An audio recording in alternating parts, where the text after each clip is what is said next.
What's up, YouTube? It's your girl Corinne from New York. So I know it's pretty unusual to not see me inside my minivan today, because today I'm just chilling inside of my grandma's apartment. It's pretty boring in here, actually. I can't wait to get outside.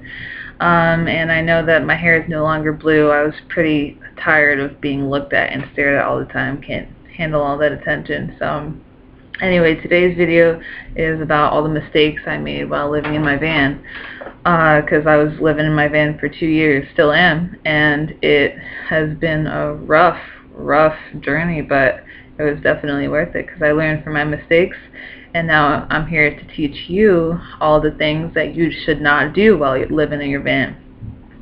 And the first thing is sleeping without the windows covered. Because the first 6 months that I was living in my van, I was living in that big white Vandura, and I didn't really have anything blocking the windows.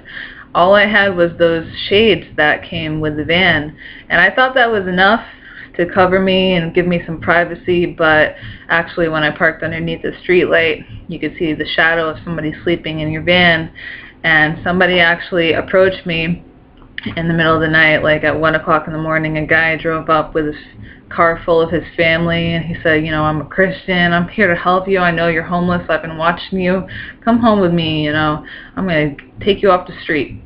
I said, no way, man, get out of here. And so after that, I learned from that mistake. I got some curtain rods, blackout eclipse curtains, and I just got some privacy, you know, shut all those strangers out, all that light out. It was very good. Leaving open containers of food lying around. This goes for any home that you're living in. You cannot leave pizza and, you know, chocolate lying around, because those ants, those roaches are definitely going to get it. I had a roach infestation twice, and the first time I got rid of it with borax, and the second time it was so bad that I had to use bug bombs. And that bug bomb should be used as a last resort, but it is a very effective way of getting rid of those roaches. So make sure you cover up, seal up all your food, all of your open foods like butter and sugar. Definitely use a Ziploc bag and zip that stuff up. Keep it away from bugs and ants. Okay, letting my water jug fall over. This happened a couple times, especially when I was driving through some really steep areas like Atlanta and Birmingham. I was driving up and down all these steep hills, and my 5-gallon water jug tipped over and leaked all over the floor. And that was horrible because my floor was soaking wet, was like leaking through the bottom of the van, and that gives you moisture problems. It gives you mold. So you have to be really careful when you have large jugs of water like I do. Get a bungee cord or a lashing strap and strap it to the back of your driver's seat or your passenger seat, so that way when you drive it's not going to tip over. What I do is I just kind of hold it when I know that I'm going to be driving up a steep driveway or something. I just hold on to my jug so that it doesn't fall over, because you really can't afford to let that thing fall over more than once, because once you get moisture problems, pretty detrimental to your health. Lighting a camp stove that has a leak in the gas canister. That caused a fire, actually. I had this broken camp stove, and the gas canister was spraying gas, and it was smelling, it was making a lot of noise, and I didn't know what the problem was. I lit it anyway because I was just desperate to eat, and I had a fire. I had a little bit of a gas fire in the van, and so I was able to put it out by dumping water on it. And after that I had a big fear of lighting camp stoves, but now you know that if your gas canister is making a lot of noise, if you can smell gas, it has a leak, and you don't light it.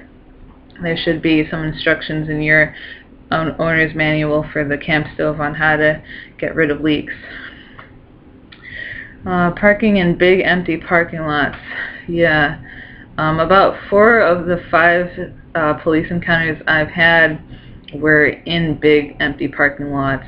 That is the worst place you can park when you're living in your van, because that's really suspicious to the police. Why is this big white van in the middle of a big empty parking lot at 12 a.m.? We're going to go see what's up with that. And that brings me to the next mistake I made, which is consenting to a police search. Then they thought that I had marijuana in the van, so they wanted to do a search. And so when you consent to a police search, they end up toppling everything over, ransacking your van, just making a complete mess. They don't care. They don't have any respect for us van dwellers. And you got to know your rights. You got to tell them, I do not consent to any searches. So that was another mistake I made, was letting them search my van. So next time a police tries to search your van, just tell them no. Say, I do not consent. Because you never know, they could plant something in your van. They could put some drugs in there and try to give you some drug charges. Okay, charging a DVD player off of the starter battery. Yeah, I used to, back in my big white Vandura, I had a little portable DVD player. I used to plug it into the cigarette lighter and watch some movies, and I would make the mistake of not driving the van the next day. I would be parked there for days at a time, maybe even weeks at a time, just watching movies every day off of my starter battery. And eventually the battery started to drain. After it drained several times, the battery completely died, and I had to get a new one. The car just would not start.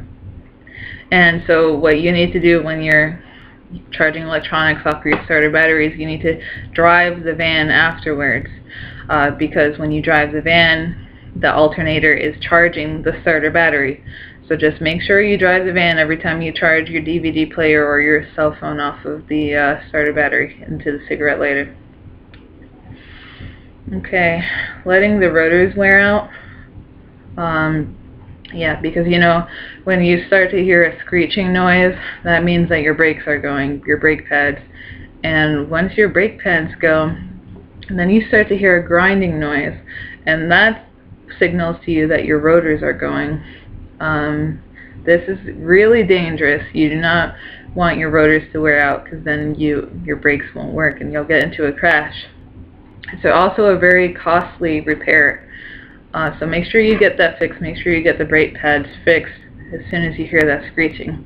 My rotors are actually about to go out again on this minivan, so I have a donation button on my Tumblr page. Just saying. The other mistake I made was letting the steering pump go out. You can tell that your steering pump is going when you hear a whining noise. That means that you are low on power steering fluid, because you hear this big moan like when you try to turn the van. And so what you need to do is go to Jiffy Lube or Valvoline and ask them to top off your fluids for you.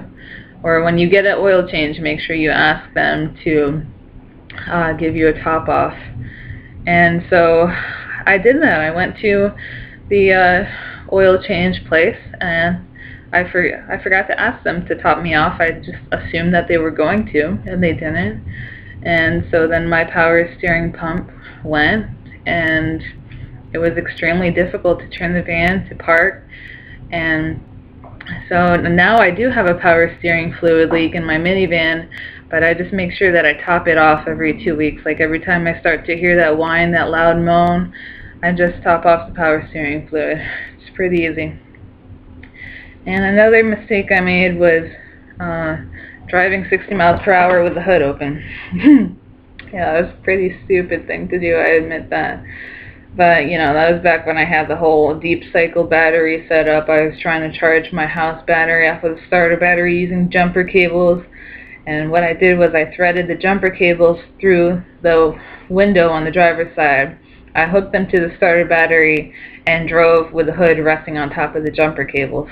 And the hood was open, and I just forgot how fast I was driving. I ended up driving 60 miles per hour, and the hood just flew up. It smacked against the windshield, and now it is dented. It won't close completely, so I have to lock it using a bike lock, which is pretty ghetto, but I gotta keep my battery safe from thieves,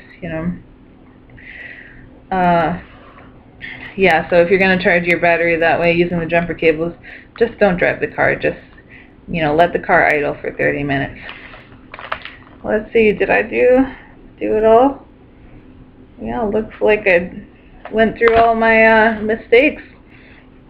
It was definitely a rough time these past 2 years, but I'm more experienced now, smarter now, and I definitely don't do those stupid mistakes that I used to do, and I hope you won't either.